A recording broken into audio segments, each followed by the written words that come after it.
Well boys, after a very long wait and a whole heaping pile of Valve time, CS2 has finally descended from the heavens and has been presented to us players. Basically, we're going to be looking over some of the major features of CS2 and some of the updates that have come along with it, and we're going to look into what this preliminary release means for investing. We'll get started after a word from our sponsor, SkinSwap. This video is sponsored by SkinSwap. So SkinSwap is a marketplace and trading site, and it's got a ton of great features. If you want to swap out some of your old skins for new ones, you can go ahead and use the Trades tab. They've got a huge inventory of different items to choose from, but if you just want to instantly cash out your skins, they also have a sell feature that allows you to put your skins in and get paid directly. Or you can even use the site as a regular marketplace, and you can buy discounted skins directly from their inventory. When you use the link in the description, you can get a completely free item, and also SkinSwap offers a 40% deposit bonus. So go check out SkinSwap with the link below. Thanks. So after a few little teaser tweets and some banner changes, we finally got the trailer for CS2's official release, as well as the official release sent to everybody's clients. So let's get right into the meat of this. First and foremost, Paris has been carried over into the CS2 clients. That doesn't exactly bode well, and it kind of reminds me of when RMR got the sticker sale that a lot of people were anticipating wasn't going to happen. I don't believe it'll have the same effect, and I believe Paris stickers just bring too much value to the market and too much value to the skins that are put on to end up being a failure. So surprisingly, I'm actually still pretty confident in Paris despite this extra time. There was a graph floating around recently that showed how over-invested Paris was, but to quickly debunk that, first and foremost, over-investment is not a pure statistic. There's no set specific number of capsules that means that something is over-invested, so for that reason it's hard to extrapolate that claim. Secondly, if you take a look at the two graphs, we have a conservative estimate of the supply of Paris capsules and a realistic estimate. The problem is that if you compare these two estimates, they're literally off by a factor of 2, and based off of that discrepancy alone, I'm pretty sure we can tell this is a pretty inaccurate measurement. However, I still think the supply of Paris capsules is insanely high. I just don't think that factor is really going to matter. Sticker investments fail when nobody wants the stickers, but that's not actually true for Paris. In fact, even the cheapest Paris holos are more expensive than the Cloud9 holo from Antwerp was during the Antwerp sale. The peak price of Paris holos currently, which is the Mouse holo, is 5 times more expensive than the Antwerp Cloud9 holo was during the Antwerp sale. So there's clearly a massive amount of demand for these stickers, and that's going to be the driving factor for their price going forward, and that's why I'm still confident in their success once Paris does eventually get removed. But anyway, moving on from the Paris segment, let's get into some of the meat of this CS2 update. So first and foremost, there was no added case or added operation. We just essentially got the base game with items enabled and things like that. Now I do think this is a little bit of a blunder from Valve. The day one hype is really no joke, and not releasing an operation or a case for people to sink their money into is pretty interesting. However, that's not stopping the streamers that I mentioned from previous videos. XQC has already hit a Dragon Lore and a Gungnir in a trade up, and has already unboxed a knife within the first 40 minutes of the game being out. That is absolutely crazy, and we can already see a lot of trade up contract inputs and case prices spiking significantly. In fact, at the time of this recording, the MP9 Army Sheen is up at 92 cents, which is about 3 times more expensive than it was when I first talked about it. So to those of you that doubted the MP9 Army Sheen and thought I was just shilling it for no reason, checkmate, I guess. Anyway, the next thing that I wanted to talk about is some of the updates to skins. There was some significant changes to the finishes. For example, low tier knives, such as the stained blue steel or Damascus steel, have all been updated to look very, very nice on the new lighting engine. This was something that I anticipated as well, and although Damascus steel looked pretty bland before, it looks really clean and shiny now. If you happen to invest into some of these low tier liquids, then you'll probably end up seeing a decent return due to their improved looks. There's also been a lot of float updates onto a lot of different items. For example, mini items looked a lot cleaner, and now they actually look more worn,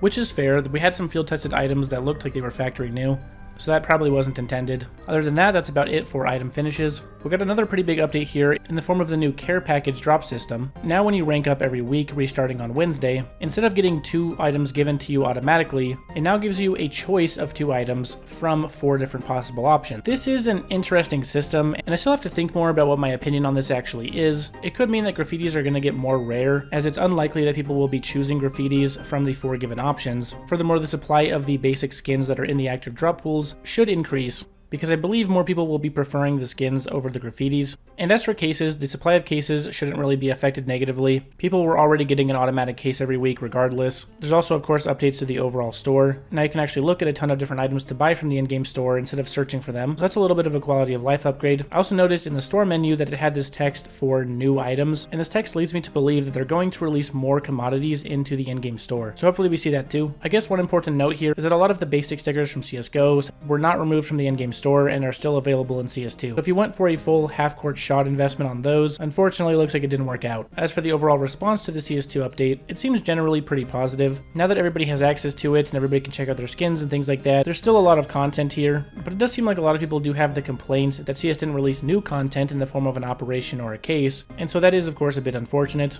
In my opinion, I think an operation is going to be on the horizon. It would make very little sense for Valve to not have an operation close to the release of CS2. With so much hype being backed into the game and so many people trying it out now, it would not make very much sense to not give them a huge amount of content in the form of an operation. So I believe Operation 11 will come. I would expect it at least within the first month, but we'll have to wait and see what happens. Overall, CS2 looks really cool so far, and I'll be releasing more videos on it. I just wanted to give my initial takes on some of the updates and some of the things I've seen. So with that being said, thanks a lot for watching, guys. If you enjoyed the video, be sure to leave a like on it. Subscribe to the channel for the best CS2 investment tips anywhere else on YouTube. Check out my Discord server and my Twitter with the links in the description below. You can come ask me any questions that you have about CS2 investments, and I'll answer them completely for free as long as I have time. Or you can ask Master Shiny or the Bald-Headed Loser that are also in my Discord server. Anyway, guys, thanks for watching. Let me know down below what you're most excited for in CS2, and let's go forward unto dawn. Alright, that was definitely super corny, but peace.